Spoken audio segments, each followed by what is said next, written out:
नमस्कार दोस्तों, मैं हूं राज द पामिस्ट और आज हम बात करेंगे एक बहुत ही संवेदनशील विषय पर। क्या आपकी हथेली में दिख रहा है वैवाहिक दूरी या डिवोर्स का संकेत? और अगर है तो उसे कैसे शांत और संतुलित किया जा सकता है? विवाह रेखा क्या होती है? यह जो रेखा आपकी कनिष्ठा उंगली लिटिल फिंगर के नीचे बुध पर्वत पर होती है उसे ही कहते हैं विवाह रेखा।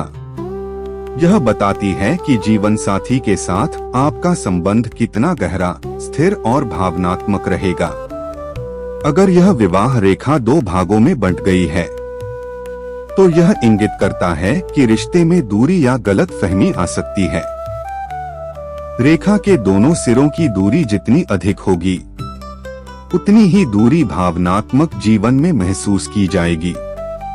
लेकिन ध्यान दीजिए, यह अंत नहीं है, यह सुधार का संकेत है। हथेली भविष्य नहीं बदलती, वह सिर्फ हमें सावधान और सजग करती है। अगर आपकी हृदय रेखा हार्ट लाइन सीधी शनि पर्वत मिडल फिंगर के नीचे तक जाती है तो यह दर्शाती है कि आपकी ही किसी जिद या ईगो के कारण रिश्ता तनाव में आया है। पर अगर हृदय रेखा गुरु और शनि पर्वत के बीच से गुजरती है तो यह बताती है कि किसी तीसरे व्यक्ति की दखलंदाजी इस रिश्ते में दरार डाल रही है।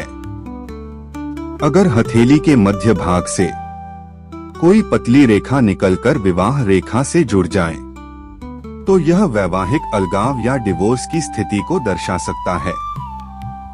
पर याद रखिए, संकेत बदल सकते हैं अगर हम अपने व्यवहार और मन को बदल लें। अब जानते हैं कि इस स्थिति को कैसे शांत किया जाए। बिना भय, बिना ताबीज की बाजारी बातें, सिर्फ प्रकृति और भावना से। बुधवार को तुलसी का पौधा लगाएं। यह बुध ग्रह को शांत करता है, संवाद और समझ बढ़ाता है। पीपल के पेड़ की जड़ में जल अर्पित करें। यह मन की कठोरता को कम करता है और रिश्तों में करुणा लाता है। थोड़ी सी हरी मूंग और हरे कपड़े में चांदी का छोटा टुकड़ा बांधकर ताबीज के रूप में दाहिने हाथ में रखें। यह बुध को शुभ फल देता है। शुक्रवार को सफेद चंदन का दीप जलाएं। यह प्रेम और सौम्यता का प्रतीक है। मन की गर्मी को शांत करता है। सबसे जरूरी उपाय, अपने रिश्ते में ईगो और एग्रेशन को त्याग दें।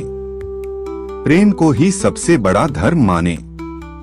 दोस्तों, याद रखिए, हथेली इशारा देती है, आदेश नहीं। अगर संकेत हैं भी तो उन्हें बदलने की शक्ति आपके कर्म और करुणा में है। अगर आपकी विवाह रेखा आपको उलझी लगती है तो डरिए मत। अपनी हथेली की फोटो कमेंट में भेजिए। मैं बताऊंगा कि रिश्ते को कैसे संतुलित किया जा सकता है। धन्यवाद। मैं हूं राज द पामिस्ट। मिलते हैं अगले एपिसोड में जहां मैं बताऊंगा हथेली की कौन सी रेखा बनाती है प्यार को अटूट और अमर।